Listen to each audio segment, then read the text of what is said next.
Hi there everyone, welcome to my channel. In this tutorial video guys, we will create a program that will ask the user centimeter value, and then our program will convert the given centimeter into feet equivalent using Python programming language. Before we start, I would like to say thank you so much to all my viewers, silent viewers, and supporters in my channel. If you are new with my channel and then you like this video, please hit the like button. Don't forget to share and please support my channel guys by clicking the subscribe button. So let's get started.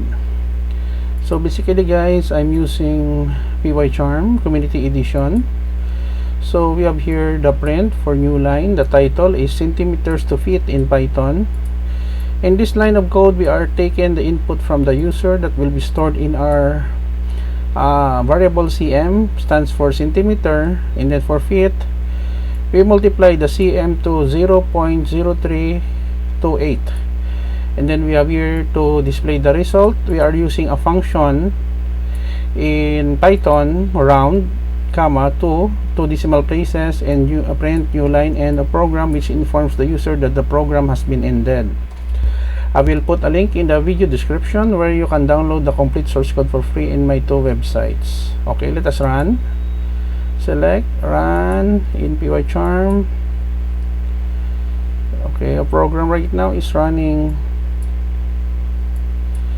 centimeters to feet in Python. Enter the height in centimeter. Let's say we have 12.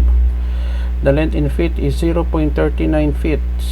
And the program. Another example, enter height in centimeter. We have 78, 173. So the length in feet is 5.67 feet. And the program. Last example, we have 178 or 79. So the length in feet is 5.87 feet and a program.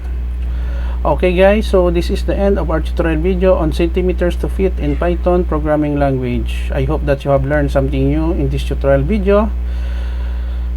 Thank you so much for watching. Don't forget to like, share, and please support my channel guys by clicking the subscribe button. See you in the next video tutorial guys. This is your friend Jake saying bye bye for now.